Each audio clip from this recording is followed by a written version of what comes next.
Hey YouTubers, thanks for coming back. Tonight we're going to start with my promised one-on-one sessions with my most prized helmets to start with. And I decided no better place to start with than what I've said before was my most cherished acquisition and pursuit in the last 25 years, and that is the Post Deluxe Boba Fett in fiberglass from 1996. Again, I can't say really enough about this piece as far as what it means to me, but I'll just start off with a couple things and going into some detail about the helmet and other aspects about what life was like around that time. And many of you probably know a lot about it, but I don't think a lot of people get to see this helmet that often anymore. And I think that it's got a little mystique about it, but and I'm still not certain about all the super details about it. As far as some people I hear say that it was cast off of a pre-production version from Empire, so it has that lineage, but nothing that showed up on screen. But and then other sources say that it was actually based off of a pre-production version that by sight, not actually molded or cast off one. I honestly don't know the real detail back then, other than a real screen used helmet or real production helmet of some kind in Lucasfilm archives was used to derive this helmet, either just by taking measurements, pictures, on-site references. But the point is, it had something.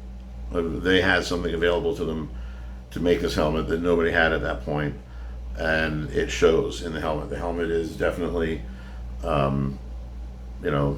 there, and there's, again, like I've said, with what we know now about what makes an accurate Fett, it's definitely far below that at this point. But it doesn't matter to me and to a lot of other collectors who like this piece, because what it is and what it means goes far beyond that.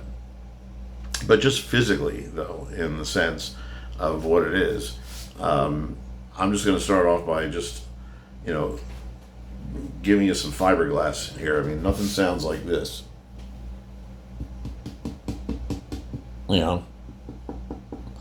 It's got, I don't know if you can hear that. It's got a thickness to it. It's got a resiliency to it and a heft to it that the other helmets or non-fiberglass helmets don't have. And it's a heavy thing too. I don't know how much it weighs, but it's heavy. There's a lot of things about it that when you look at it, although not accurate, it still carries the Boba Fett look really, really well. They meant to get to a lot of things that I don't know where the placement problems happen, but I'll just start off. The front visor areas, the paint job is, the silver is very all over the place. Not really any definitive shapes, just kind of smattered and speckled. Let me turn this and get out of view there. And it's it's all right. It's cool. It's just, but we know it's not the way it should be now. But it's getting that look across. Fett helmet has that motif to it. They did shoot for the right things. They kind of kept things in the idea, like up here they went for the cat scratch, and although it is not the cat scratch, it's representing the cat scratch. They did get a good representation on the earpiece, though. I think there's looking at the real thing, there's some details on it that it's a little off, but they got the, well, it's hard to see here, but they got the little emblem correct. They got the little staggered lines over here correct. They got the U-shaped graphic, and then the little white half U-shape inside of it. The coloring is a little, off in the sense that this is all just milled aluminum, so it's just metal color. And they have a little bit of and I don't know if this is just because of it being the age that it is, or if it was the color they originally made it, but the coloring around the top of the ear, where it's supposed to be kind of a tannish, yellowed color, is kind of a light version of that. And going with that, the one thing is that they did miss the graphic in the middle here, but again, enough of it is here that you can tell they were shooting for it, and they were getting that there, and nobody complained. I'm going to try one thing here. Actually, I'm going to turn this light off back here. I might be putting too much of a glare. Ooh, that looks better. All right. So as I turn it and we look around the helmet, we can see the examples of where the damages and scuffs are. And if you look at the real helmet, you can see that these pieces on top are kind of in the same-ish spots. They're not the exact same shape as damage, but a damage is there in the same rough area. So it's getting that basic visual image across. The same thing with the damage in the back panels. It's representing. I guess that's the best word I can use. It represents well enough to be Fett, to be recognized as Fett. We move around here, and we get into the kill stripes. One other point just to make. They actually did fill in the back. I think we can see it in there. Actually, no, they didn't. But they do have material filling in the key slots instead of just on opening, which the Black Series did, which was kind of disappointing, but so be it. But the key slots are there for its own reason. So we get around here to the kill stripes. A little more colorful than the real helmet, but they're again representing the faded yellow down to the darker yellow, what's supposed to be darker yellow but looks like orange, as the kill stripes got older from being on the helmet longer in universe. You can see, they would have lightened up. So he would have been technically painting them that color to start with here, and they had faded over time as they've been on there longer, and then the newest, freshest ones are the brighter color in the back. That's, I guess, the in-universe explanation. This side earpiece, looks pretty close. Looks pretty good. I don't have enough room on my desk there, unfortunately, for my EFX and that together. But that's okay. I'm talking about this guy today. But they got pretty good with it. They kept it a green color, the white U-shape with a little emblem. Pretty good representation of that. And we scroll in here a little bit, but one thing that we're missing under the kill stripes is the fade line, which we assume was either just an overspray job, or when they were making the helmet to film it, and that would have been a piece of tape under the kill stripes, and they pulled that tape away. It pulled the green somewhat off of the helmet, exposing a little bit of the underlayer of the paint, causing that little fade line that we all know and talk about now in the Fett lore, or in the Fett helmet information. But they did what I believe was included, but it's here. So that one, it's a little off for me. I'm not sure how that got through the, if this is all being done by hand. And everything else on the helmet was fairly represented, even though not accurate, but in the basic physical right places. I mean, here, the kill switch. I mean, there's a lot of stuff that is in the right place, but it just, I don't know how they missed that, unless they just weren't paying attention or whatever, because that would not have been something on a production helmet that they would have seen. I mean, that tape, that fade is from a damaging of the area on that helmet when they pulled it away. I mean, unless that happened unless they had tape going around the whole thing on one of them, I don't know.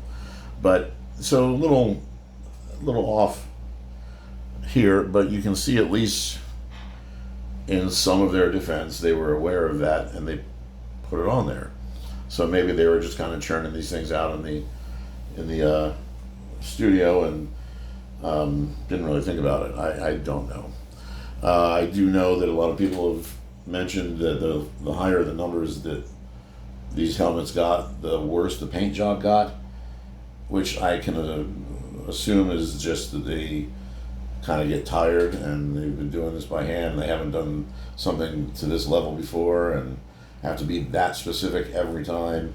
I don't know. I don't know what was going on. I've seen some pictures of other collectors who've had these, and some of the paint jobs look hideous. I don't get it. My run number on this one is 229 out of 1,000, so it's a fairly low number. It shouldn't have been too taxing on them at the time to do it. But it's still a really good piece. Now, some of the things that they were obviously just not that either skilled at doing or for production standpoint didn't really care. I don't know, but the weathering up here on the antenna on the rangefinder is literally just a little bit of a brush dash of orange and then black and then black and then black and a little orange speckled on it. I'm assuming to imitate rust. I don't know. It looks kind of third gradish, but is what it is, and they put it on there. If I were to kind of pick out a blemish in the paint job that's kind of still a little like, and I've seen this on other people's helmets. This isn't just mine. I mean, this is something that they were doing as a process. Excuse me. So, but it even had the little Borden port here represented and colored in. So it's kind of interesting. And the paint job, obviously, they're going for Empire. And, you know, the colors are not dead on, but again, represented. The green that they're using is definitely darker, and I would say this is probably more of a forest green, if I can pick one out. I don't know how well you can see it on the image, but and the red that they're using is a very dark maroon. It's definitely a maroonish color for real. They call it caboose red. The original float wheel color, I think, was caboose red. My repaints that I've done, and other people who have done repaints, I use spray can. I don't really use airbrush, and it definitely matches pretty well to a burgundy or to a dark wine color. So, you know, again, a dark red, but it's a little too dark in my opinion, a little too much of a brown in the red. But it's forgivable. I mean, still, it looks, when you have it in person and up close, and especially in daylight, you know, don't get to do these things until nighttime when I'm done from work and whatever. But you get it. You can still get it, but it still looks good. I mean, they still have the dark color, almost black, like with a little blue to it, which is what it should be, like a faded black color in the scallop of the upper cheek on both sides. And that looks pretty good. I mean, the back panels are a slightly darker green than the dome and the cheeks, which is what they're supposed to be. I don't know what that dark color would be on the back. So this actually might be more like a pine green, and back here might be more like a forest green. I don't know if it's going to be visible. So you can definitely see a color variation between them. So yeah. One other thing too that I was surprised that they got as accurately as they got was, I'll bring it back to get it in frame, is the actual rangefinder piece itself. And this pulls down. It's really tight though, because it's just held in with a screw from the other side. I don't want to loosen it up too much, because I had to deal with that when I got it. It was really just fell real hard, very loose, and I had to go in and tighten that in, and by putting a screwdriver in on the lining in there, being very careful not to tear it, to retighten it. But they got the rangefinder pieces really, really well done. Looks pretty good. So, all in all, he's a little tilted. All in all, he ended up being a really, really well done piece. And I'm going to take him up here real quick. He is heavy. I'm going to move the stand and see if we can see underneath. The liner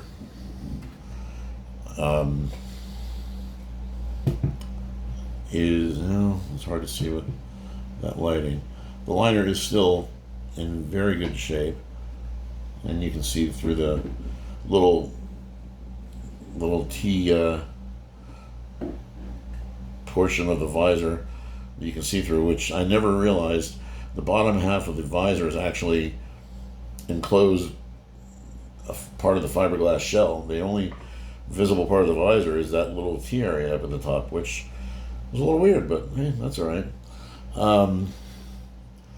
But yeah, everything else inside is really nice. It's a good thick slab of fiberglass, heavy as hell too. And again, it fits pretty good. I'm just gonna set it back down here real quick.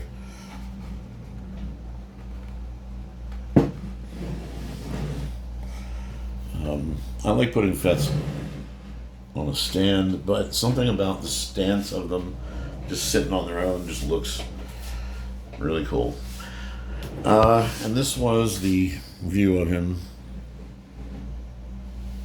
kind of like that in the ads as we saw them when they were putting him in the Star Wars Insider.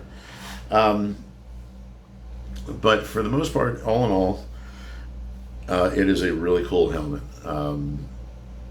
I don't know what else to really say about it or to talk about as far as the construction and the paint job and what history I know of it. And again, that's all cool, but I have it for the reason that I hope other people collect their things that they do, is just because you like it and it's just cool no matter what it is. This just happens to fit a lot of the requirements that I personally have for what I say is what I consider a high-end collectible. But it's a huge piece of memorabilia for myself, a nostalgic thing, and in real world, it's here and it's physically in your person and tangible, and that's why we do what we do as far as collecting. We don't necessarily need to be wearing these things. I don't troop in these things. I don't do that. My brother does. He's in the 501st Garrison Carita, and he has a lot of cool trooper armor and outfits, and that's his thing. But but I just like the helmets themselves and some of the weaponry and lightsabers and what have you. But one of the, I guess, final things I put on this with spending some detail or some time being with just this helmet, is that it's it's definitely a point in time, as far as, in my opinion, and just the way I knew things to be is in the Star Wars world and the collecting world at that time. It definitely has that look. So every time I see it, no matter how accurate or inaccurate it is, or just my nostalgia of it, it just has that look. That the way that that early mid '90s Star Wars motif was to me. So it all brings that back, because at that time, like I said with my figure collection I looked at in one of the earlier videos. Sure, I grew up in the 70s and 80s. I was a teenager throughout the whole 80s. And so I caught Star Wars as a young kid into an early teenager, originally, the original trilogy. So I got what I got out of it. I cherished those things, and I don't think anything less of them. But it was a different story. It was a different time, and you didn't keep things in boxes. You played with them. You used them for what they were, and that's awesome. And I still have a lot of my stuff, thankfully, that I keep boxed up and safe and whatever. But I wasn't able to be involved in what was going on with Star Wars at that time in the same way that I was able to be later when the resurgence happened in the 90s, thanks to the internet and the Timothy Zahn books, which I believe absolutely jumped the surge for Star Wars fandom. Lucas saying he was going to start the prequels, all of that started whipping it back up again. But now here I am, a young adult with some income and some means, and nobody but me to spend it on. So even though that was the case, I still was not able to tackle things like this. These were at a more established adult pay scale, but I was aware of things as an adult at that point. So my experience with Star Wars collecting and Star Wars, being involved in Star Wars collecting as a young adult, was a lot more palatable and a lot more it got into me a lot more, and I appreciated it a lot more. And so when I finally was able to collect this, it really closed a lot of those loose ends. It turned, it closed those pages for me, and it felt amazing to be able to come around to that. So, spending this amount of time just babbling about it, it is one of my favorite pieces, and that's why I wanted to start with it, and also just talk about it as far as I'm aware of certain things about it. If there's any other information anybody has about these things or history on them, I'm always open. Let me know, comment. I'm always on the Dented Helmet forum and the replica prop forum, and those guys in there, and a lot of those people are just amazing. And so hopefully, though, as we get closer to the end of the year, that like I said before, I'm looking forward with bated breath to picking up the next run of the special edition Boba Fett helmets from RS Prop Masters. The guys are just simply amazing. They know it, they feel it, and it shows up in everything they do. I have other things from other companies that do what they do for me, and I like them and good pieces. But I am very, very glad to have found RS because, again, my whole relationship and love with Star Wars, it goes beyond just a recognizable character. There's a lot of mojo, a lot of history, and a lot of reality to what made them what they were, and that's what I like when somebody can bring that out into a physical piece. This Don Post piece, for all it is and isn't, does that for me. So I am just so anxious to get a hold of the next Fett run from RS, and I'm sure that's going to be sitting pretty side by side with my Don Post. So that's it for now, I suppose. I hear a little rumbling going outside with some thunder, but that's all right. I don't know what I'm going to pull out next when I decide to go over another helmet or something else. But either way, I'm sure I'll have a lot to talk about with it, so get ready for that. All right, guys, thanks. Have a good evening. Bye.